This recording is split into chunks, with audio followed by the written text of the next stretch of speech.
Thank you all for coming this evening. We truly appreciate it. If you would please turn off your cell phones at this time, and restrooms are located through the doors and to your left. Tonight, Karen Power is sharing her extraordinary journey as a 70-year-old grandmother who defied expectations and conquered the summit of Mount Kilimanjaro.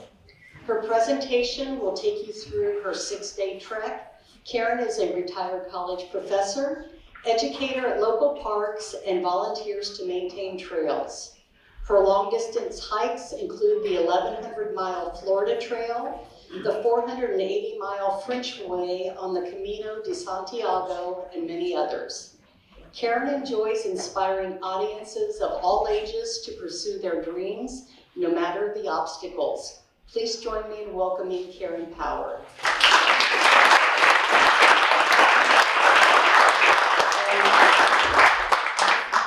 Hello. So I am Karen Power, and I'm very pleased to be here tonight. Very happy to see all of you. I'd like to thank Nan and Dan, her counterpart, and Franklin-Springboro Public Library for inviting me tonight. I'd also like to thank my tech man, my youngest son, Anthony, who gave this presentation a very professional touch. So I also wanted to tell you that, and I wanted to recognize a couple other people who are here.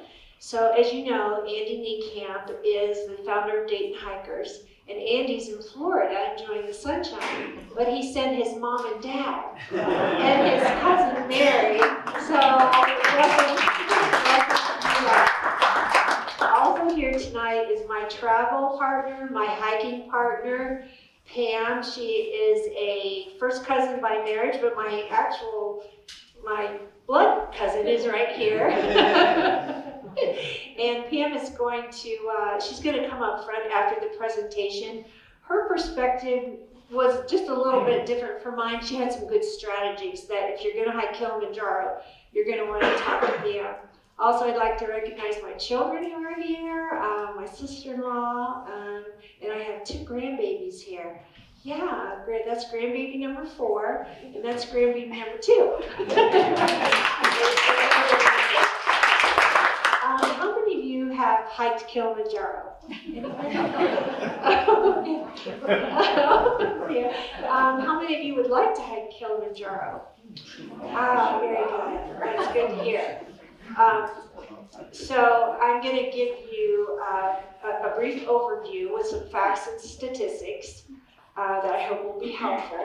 But remember that I am a college professor by trade, and you'll need to pay attention because later there will be a quiz. I'll give you some facts and statistics about slide 24. You'll learn some things about my personal journey.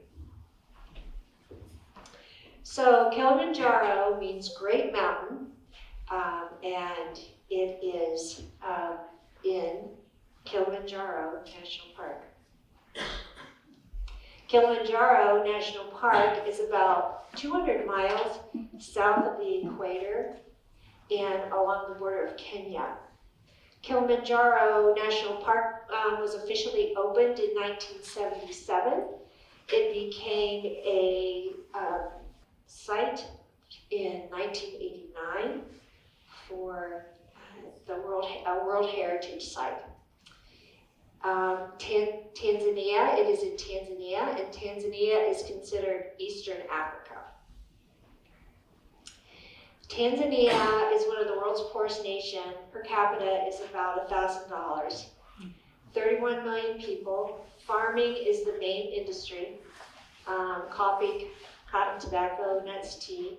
Tourism provides 17% of the GDP. Swahili is the official language, and the Tanzanian shilling is the currency.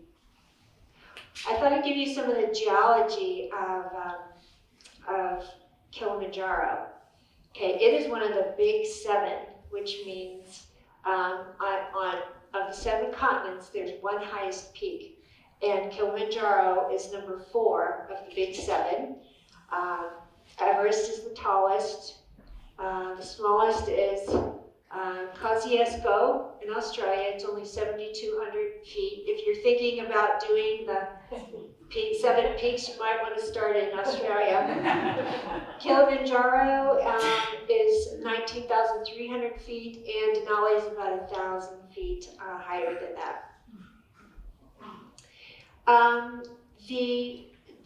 The geology is very interesting. Okay, so Kilimanjaro is considered a stratovolcano, which is just a large volcano, and it has 3 peaks. Okay, and it is a freestanding mountain, which means it is not attached to a chain of mountains. So somewhere along the line there was some tectonic plate movement, but not enough to create a whole mountain chain. There's an arrow right above one of the peaks. That is Kibo. Kibo is where Uruhu, the highest point, is. When you see those iconic pictures of Kilimanjaro, you're looking at Kibo. So Shira, so our pathway came up Shira, which I'll show you also. And but as we summited, we could see Mwenze. So we got to experience all the peaks. Now this was a really cool photograph of Kilimanjaro that I didn't take. This is a stock photo, but the volcano, the cone collapsed into itself, so that you can see the edge around there. That's where Uruhu is, which is the highest peak. That caldera is about 2 miles wide, and that's what gives it its distinctive flat top. A little bit of the history. So the first person to actually summit Kilimanjaro was Hans Meyer in 1889, and he had a partner with him who's not in the picture. His name was Ludwig Birchgeller. And I thought it was odd that no one summited until 1889, but the tribal people and the tribes who live on the mountain, they may still believe this, but they believe that there's a deity that lives on Kilimanjaro that will strike you with a serious sickness if you go up, and of course that is altitude sickness. So they warn you to go pole pole, which means go very slowly. About 2/3 of Tanzania is Christian. And these were my personal guides. These are my personal heroes. Okay, but they have Christian names. And this is Zachariah. He was the Swahili-speaking African man who got me up to the summit. This is Eric Goodlove and Ezekiel. And so these are Bible names except for Eric, but Eric's grandmother, and this is in Tanzania, naming practices. They actually give their children names that will send a message or convey some aspect of the child. And his grandmother gave him Goodlove as his middle name, Eric Goodlove. Success rate, probably the #1 question on your mind. Success rate depends on which route you take and how long you take to get up there. So there are 7 routes. There may be another, an 8th route that's not an official route, but if you take the longer route, so you'll see that the pink is the first one, is the northern route. It goes around Uruhu, around the top, and then comes down to the Mwika Gate. You can go for as long as 14 days. It is the most scenic. It also has a 95% success rate, but it costs around $2,000 because the porters have to carry your things longer and it requires more food. The second, this is the shortest. So the northern is the longest. It starts in Limosho. The shortest is Marangu, and it's 5 days. It's about 5 days. Now Marangu is right here in the orange, and there are huts along the way, which means the porters don't have to carry your tent for you. But I have seen pictures of those huts, and and I think you probably want to sleep in a tent. And it has a 60% rate, and that's because you're not able to acclimatize as quickly with only 5 days, and it's about $1,200. Machame, now this is what Pam and I did. We did the Machame route, which was 6 days, and so we came up Shira here, around Kilimanjaro here, over Kibo, and then down back to Mawika. Each of these routes, the summit is always in a Ruhu, so you end up in the same place. It is the most popular, which means it is the most crowded, which you'll see pictures of that. It has an 80% success rate. We had a higher success rate with our cohort, because Pam and I went up with a group, and it was about $1,400, but there were other costs. Record holders. Okay, so 5-year-old, this little guy, I think his name is Ojan.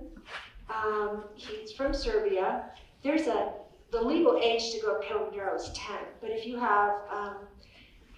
have permission from the national park, you can go at a younger age. And this is Ann Lorimar. She's from Arizona. She's 89 years old. So I was very interested in Ann's journey. So I looked her up, and I saw that she made it from base camp at the bottom of Kibo up to Ruhu Peak in 12 hours. So I did a little math. I'm 70, and I did it in 10 hours. And if you figure it out mathematically, she was faster.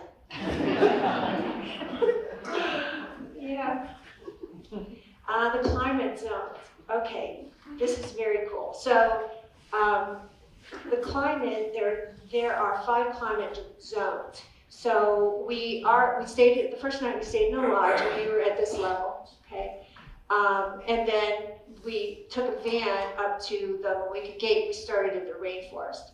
So we went rainforest, moorland, alpine desert, Arctic. About every 3,000 feet, the climate changed. It was like walking from the equator to the North Pole in 4.5 days. Why Kilimanjaro? Okay, Kilimanjaro was never on my bucket list. It was never a thought buried in the recesses of my mind that someday I would do. In fact, when Pam told me she was doing it, I thought, that's really crazy. But then I realized it was going to be over my 70th birthday. Yay! So one morning, I all of a sudden I got this spontaneous urge, motivation. It was, and this may be a bad metaphor, but it was like Athena springing forth from the head of Zeus. Okay, maybe that's a bad analogy, but it was that inspirational, like, yes, let's do Kilimanjaro. And then my option was family birthday, Kilimanjaro. Yeah, Kilimanjaro, yeah, sorry kids. So,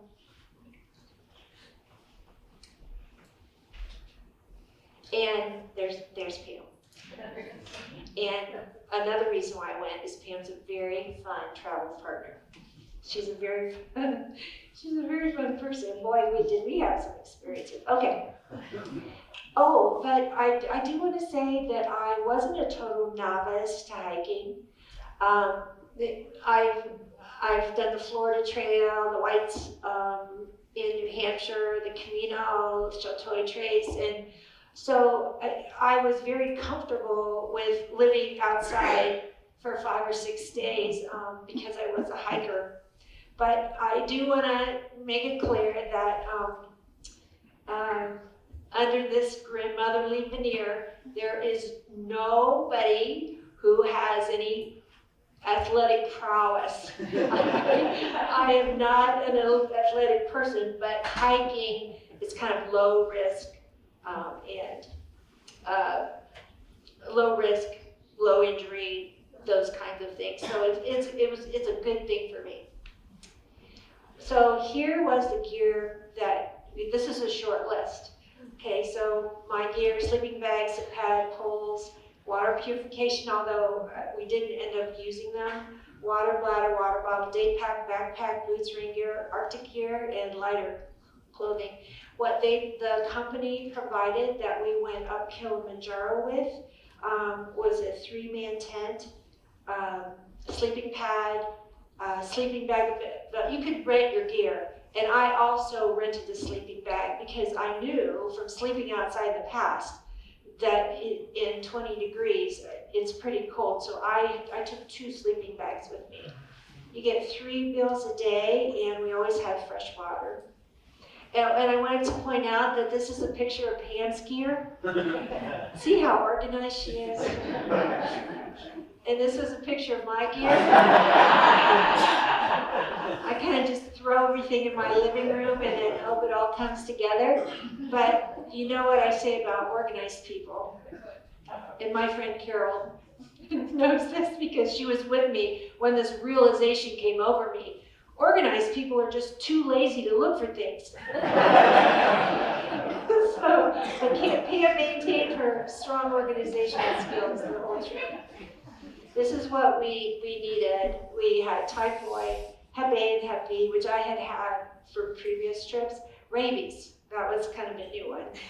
I took anti-diarrhea medication, anti-malaria pills, which we didn't need on Kilimanjaro because there were no mosquitoes, but there were, we did go to Zanzibar.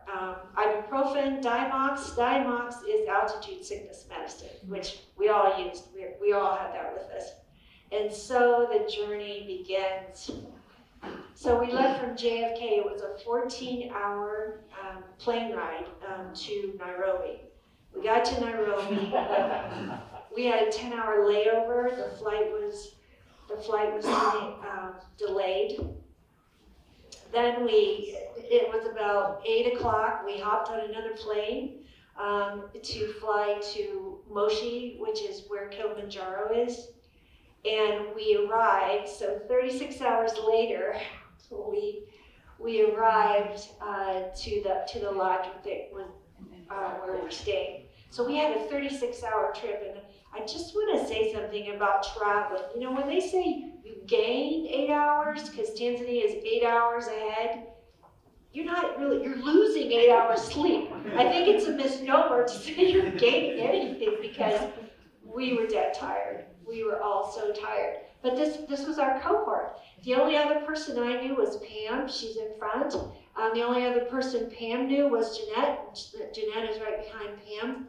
But the other people, so we met all of these new people, and they were interesting, fun, adventurous people. So there was a news director, there was an attorney, Leslie was an actress, Lisa was a mindfulness coach. These 2 girls were international cyclists, so they were all pretty fit people and all younger than me. Writers too. This is what the gate looks like, and the gate, there are several gates, but this is what the one at Machame looks like. You are required to have a permit to hike up Kilimanjaro, and it requires that you include this personal information, and we did this every time we went to a camp. So we had to fill this out every time we went to camp. So our name, our nationality, how many people were in the cohort, the days we were going to be out, our age, gender, and the names of our guides, and passport information, some other things. So you can see people from all over the world come to hike Kilimanjaro. So just on this page, there are people from France and people from Thailand. And I noticed they were all on the 7-day trip, and we were on the 6-day trip. And I could have used that extra day to sleep. And this is in front of, this is the start.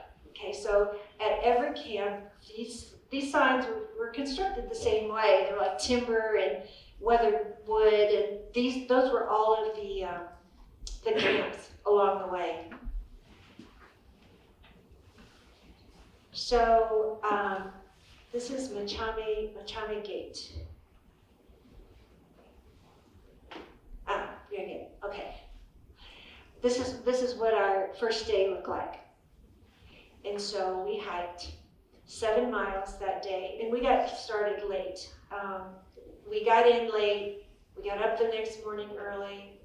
It took a long time for the porters to get all the gear together, everything we needed. So we didn't get started until about 2:30 in the afternoon, and we had 7 miles up to Machame Camp.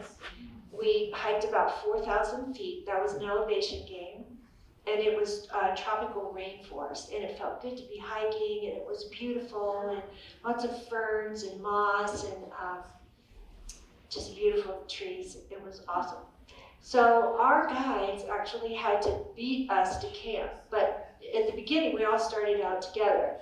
So they're carrying our gear on their backs. I took this picture. I thought was a good representation of the way the guides carried our gear, although you'll see some more pictures later. But this person has a backpack and she has something on her head. There's a mandatory legal weight limit for what the porters are allowed to carry, and that's 50 pounds. And every time, and I frequently would ask a porter, does that hurt when you have to carry things on your head? And every time they said yes. And this is camp life. These were our tents. Roomy, 3-person tent. We were going to share a tent because that's the way the trip was set up. But then we found out we could rent our own tent for $150 more. And with my organizational skills, I thought maybe Pam would appreciate that and got a blanket with me. This was our mess tent. So we had breakfast, lunch, dinner. They would set tents up and folding chairs and tables. And we had really good meals. The food was it tasted good anyways. We weren't always sure what it was, but there were like stews and soups and breads and rice, and there was some fresh fruit too. But they were good. They filled us up. I did learn that the guides and porters, they weren't eating what we were eating. So this was special, I think, foreigner food. We also had our meetings in the mess tent every day. So our lead guide would come in after dinner and he would tell us what to expect for the next day. So it was also our meeting area. And I call this taking care of business. They set up toilets, and that's our toilet tent, our little zipper, which had some privacy. The toilet had a hole in the bowl, but it was all portable. And the porters had to carry that out every day. They were called the toilet men. So day 1, retired, and day 2. Okay, so now we were going from Machame camp to Shira camp, which was at the base of the Shira Peak. And it was only 3 miles. It was 2,600 feet elevation gain, and we were in moorland. So, and moorland is characterized by occasional trees and mosses and low shrubs and lots of very, very pretty flowers. What the exciting part of day 2 is you're coming out of the tropical forest, and now all of a sudden you have these spectacular views. So you've come now to a certain altitude and you've started a different climate zone, but now you have these beautiful panoramic views. This is another shot of the moorland. And this was a close-up of the flowers. These are called everlasting flowers because they bloom all year round, and they're very pretty. Here's another picture of moorland. And I included this picture so you can see the oxygen tank. And this is Eric. Eric hiked it with me one day, and all the, not all of them, but there were probably, I don't know, 3 or 4 oxygen tanks that they were carrying in case we needed it. But I also know that if you needed oxygen, you were going down. They weren't going to let you go any farther, so nobody really wanted to use oxygen. This was the view coming into camp on the second day. And you can see the mountains are just spectacular. So when we got into camp that day, our porters, this is the first time that we got to see all of them, okay? So, and they sang us some songs. And this song is called Mamba, and it is pretty short. Amba, Aoma wafike samba. Amba, Amba, Amba, Amba, Amba, Amba, Aoma wafike samba. Amba, Amba, Amba, Amba. They were taking care of how many people? 11. There were 48 of them, and we by day 2 we went from 12 to 11. So this is the morning the next day, and it was just such a spectacular view of the sun coming through. So now we're on day 3, and so far so good. Someone got sick and had to be taken back down the mountain, so now there were 11 of us. We started at 12. So on this day, we went from Shira Camp to Lava Tower to Barranca Camp, and it was a distance of 6 miles. We went up 2,600 miles, we came down 2,200 miles, we only gained 400 feet. And we were transitioning from moorland to alpine desert. This was called Acclimation Day. Now, in my mind, Acclimation Day meant you lay around in your tent and drink ginger tea all day. That's not what it means. It means you do more hiking, but you go up. But on the way down, it gives your body a chance to rest. And even though you're hiking, when you're taking going to a lower altitude, it does help in acclimatizing to the thin air. So what altitude are you at there? We are. So at this point, we should be coming up to 13,000 feet. How long does it take? 6 miles. All day. 8 hours? 6 hours? I was not a fast hiker. So now we are, this is still moorland, and again, see the porters carrying all that gear on top of their heads. And we have this is another view of the landscape, and the trail is I put an arrow so you can see where the trail was. Here's a little bit closer view of that. This is good just to watch. So those porters are trying to beat us to camp.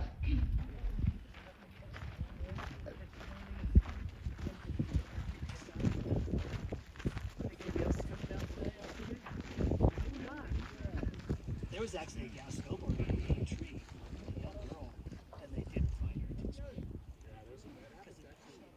And this is a tree that's unique to Mount Kilimanjaro. It's called a senecio or a groundsel, and it is actually in the dandelion family and the sunflower family. So in Ohio, sunflower may be this high. They're 20 feet tall in Africa, and biologists believe that it's due to giantism. They call it giantism, where the plant strives to survive by adapting. So in extreme temperatures, this tree produces a certain fluid that keeps it from freezing at night, and then as the leaves grow tall, when they die, they just wrap around. So these are dead leaves here that just wrap around the tree. And I found out later I should not have been hugging this tree because it's bad for the tree. Things are the environment is very delicate up there. This is the whole forest of ground cells. This was the first picture where you can see how crowded the trail was. So this was a stopping point just before Karanga Camp. And there was a stream there. So the porters had to get water from the stream and haul it up. It was just a short incline up to camp. But there were a lot of porters at this point. Now we're coming into Barranco Camp. Now Barranco is in a valley, and steep-sided valley, and there were 300 hikers at this camp. You can't tell from this viewpoint. There were 300 hikers and 1,000 porters. That's how many people. That's how many people were at this camp that night. It took us probably 20 minutes just to weave our way back to find our campsite. But there was a river, so there was a river below us, and then a steep wall coming up. So this was day 4. And we went from Barranco Camp to Karanga to Barafu. And Barafu would be our base camp. We went 6 miles. We went 2,300 feet in elevation. Now we were at 15,000 feet. And now we're in alpine desert. And this is a transition period, so we're transitioning into the desert. Now, Barranco, it was a climb, it was a scramble up these rocks. Kilimanjaro does not have a death zone like there is on Mount Everest, okay? So, but this was probably the most risky of all the spots on the hike. And I think that's PM up there. This is another view, getting closer to the top, hands and feet at this point. And here are the porters. I always felt sorry for the porters. They're carrying all that on their head, and they're having to go the same path we did. And this path was rocky, it was zigzagged. It was a real traffic jam, just a stream of people all the way up. This is called the hugging wall, and somebody snapped this picture. I didn't, but that's Lisa in our group, and this person is the lead guide, and they call it the hugging wall because you have to turn around. You don't have to, and I don't remember doing this, turning around and just to get my footing, but Lazaro is helping Lisa so that she can make that narrow transition to the rest of the path, the hugging wall. They gave us a short break at the top. We did not get breaks. It was not common to stop and rest. We went very slowly, but they kept us moving. So it was a very welcome break to be able to stop and get something to eat and something to drink. So now we're at base camp, and there's a big sign there warning us that things are going to get harder. It says, "Dear esteemed climbers, please read, do not push yourself to higher altitudes. If you have breathing problems, persistent headache, or any severe mountain sickness symptoms, local guides and park rangers are well aware of mountain hiking risks. Please follow their advice. Group leaders must abide to guide park ranger instructions. We all love the mountain. Let us make climbing safer by considering descending as a better option." Okay, so with that warning, here was the next day. We went from Barafu to the summit.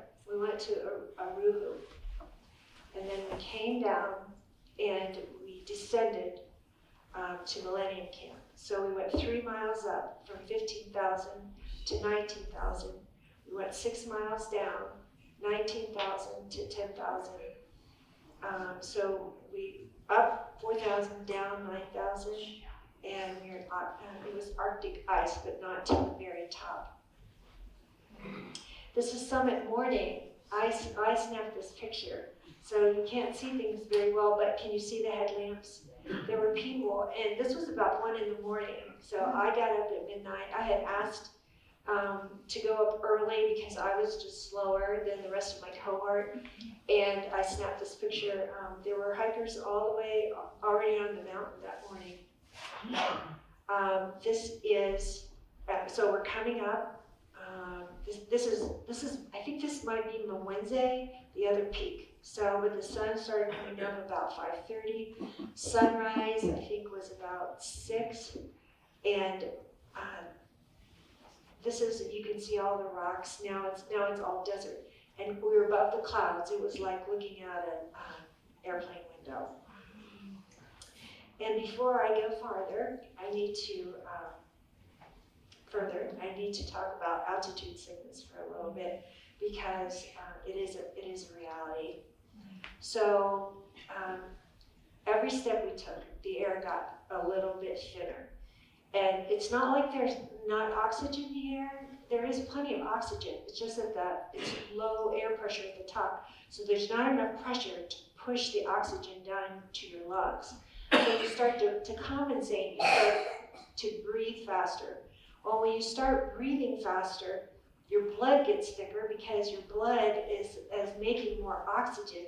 But when your blood gets thicker, then your brain starts to swell, and you get dizzy and headache. Okay. In addition, you're very tired, and that's because it's hard to sleep at high altitudes. And your body goes through this process, it's called periodic breathing, where you do shallow breathing, then deep breathing, back and forth, but it wakes you up at night. So you're not getting a lot of rest. And the lack of oxygen also creates a lot of nausea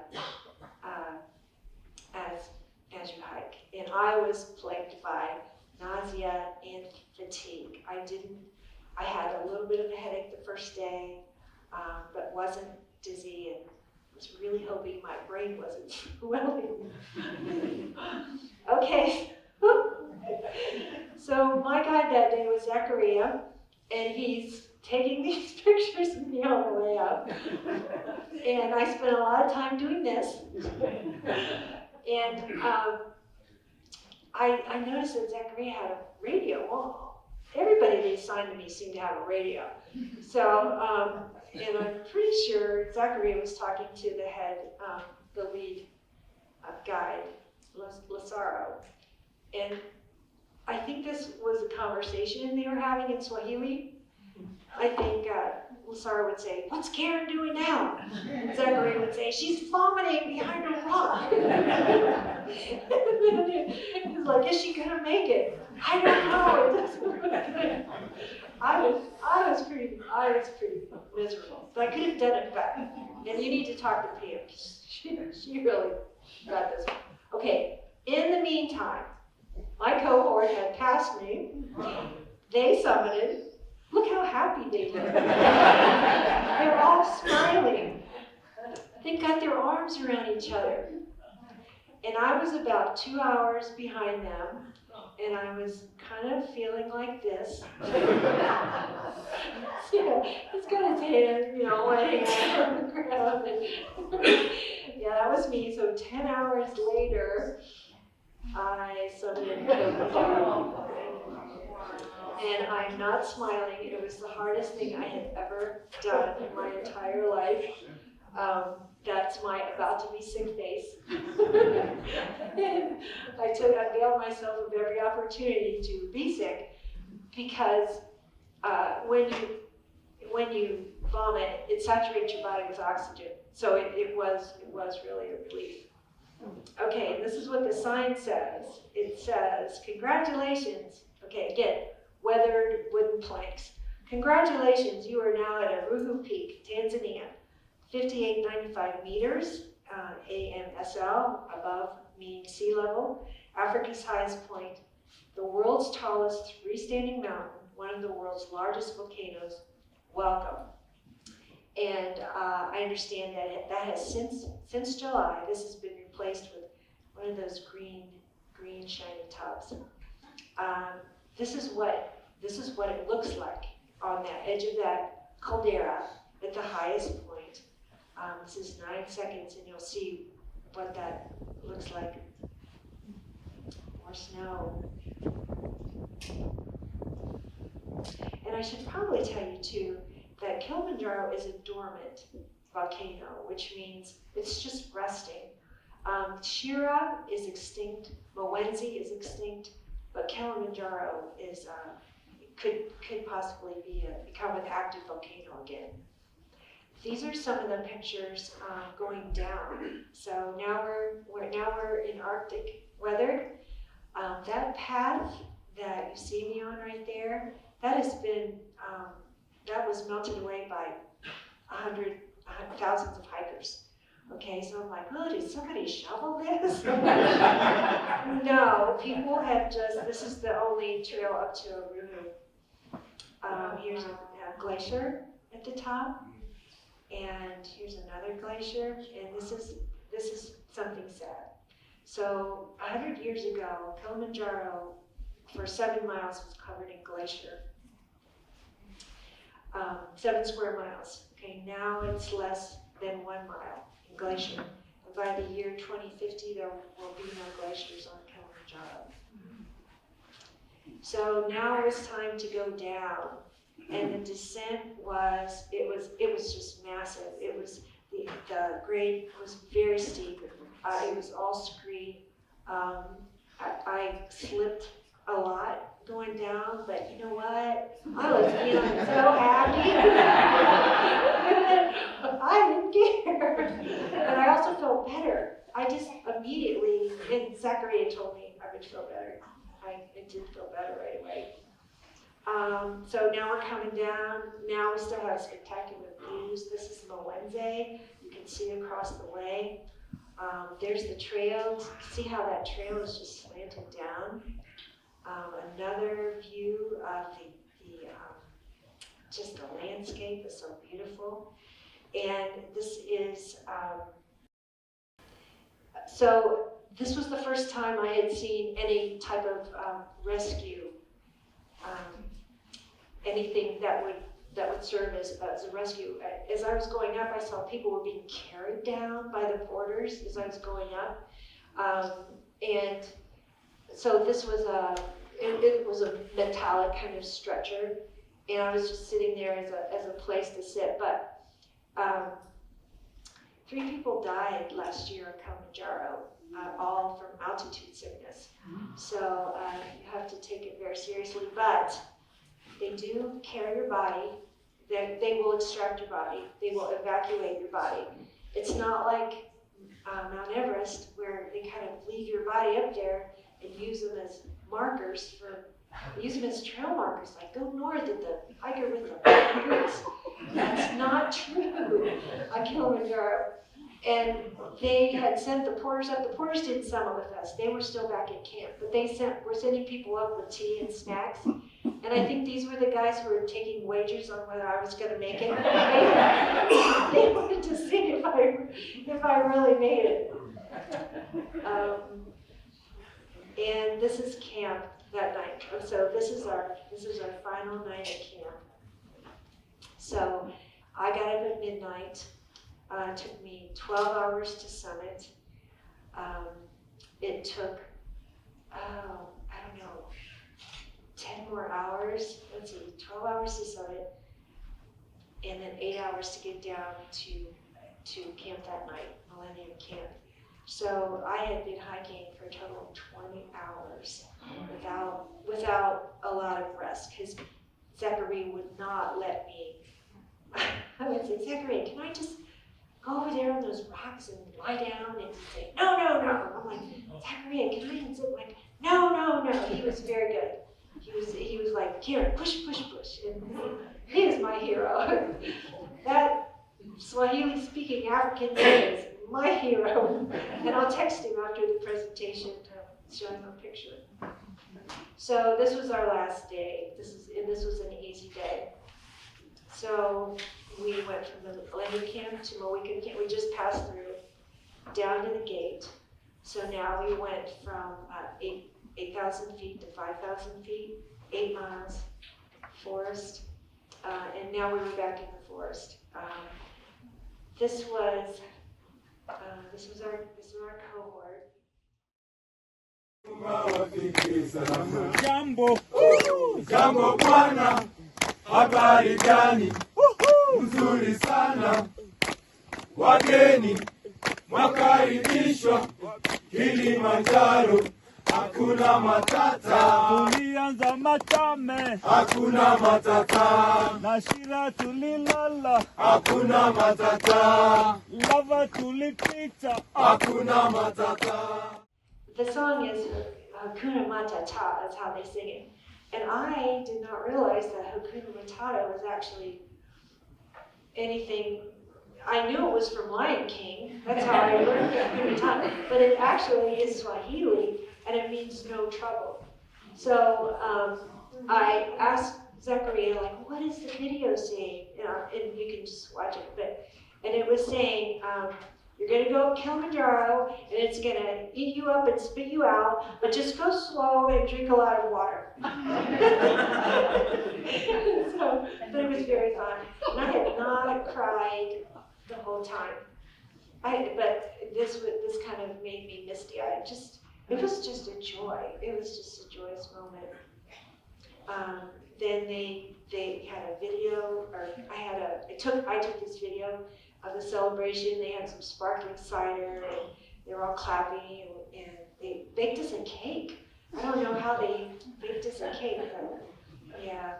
So now all that was left was to go down. And now we were back in tropical forest. It was very muddy. Occasionally, Zachariah, he would stop and explain the flora and the fauna.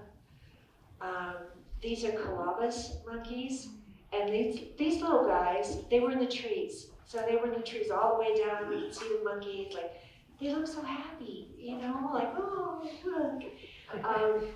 They're not very big. They're only between 22 and 24 inches. And their tails just are for balance. They don't hang from trees like a monkey does. And colobus in Greek means it means mangled or mutilated because they have no thumbs. Very few primates are in this category that have no thumbs, but apparently it helps them as they leap from tree to tree. And here's a close-up. He's got a black and white face. And these colobus are prey to chimpanzees. So apparently chimpanzees feed on these little monkeys. And they take a stick and they beat them before they eat them. I thought, well, that's not very friendly. But I didn't see any. There are chimpanzees but I didn't see any. So that day they were all good. This is our group. We're making that final push to the gate, and here we are. And it says congratulations and bon voyage. Pam is down front, I'm in the back. But I felt good. I didn't have everything was good hiking down. So, yeah, that's our final picture. They give you a certificate. So actually, I was 69 when I left, and I turned 70 on Kilimanjaro. And so, and it has the time I summited and everything. It's pretty cool. It's very cool. Okay, so if you're going, here's some things to know. Experience all 4 seasons in 6 days, tropical to Arctic. It is required by law that you climb with a licensed guide. You can hire your own personal guide and your own personal porters. You don't have to go up with a group. The 7 routes vary in length and hiking time and training. The amount of oxygen in the air changes with each day. So at the very top, it was 49%. Oxygen levels, though, are monitored every day by the guides. And I have to say that when they took my blood ox about 1,000 feet below, you Uruhu at Stella Point, and my blood ox was 92. It had not been 92 all week. I was low all week in the 70s, but that was a mini miracle that my blood oxygen was so high. 40 guides are required to care for 12 people, and between 30,000 and 50,000 attempt a summit every year. About half of those succeed, and the main reason is altitude sickness. And here are my tips. These are my tips. If you can, take a day to rest before you start. So it was a long flight. We were just so tired and we had to start hiking. I would go in maybe a day early. Carry a hydration pack, not a day pack. I had a day pack. It was too heavy. All you need is water, put your snacks in your pockets, and you're good to go. Drink a lot, drink often, drink before you're thirsty. The water thins your blood, and take sugar for energy. The sugar in the water actually acts as a pump to get the water. The sugar will allow the water to access your bloodstream, so that's important. Take sugary snacks. Use a lot of sunscreen, and remember, this is my final tip. Hiking is 90% mental, and the other half is physical, which I borrowed from you.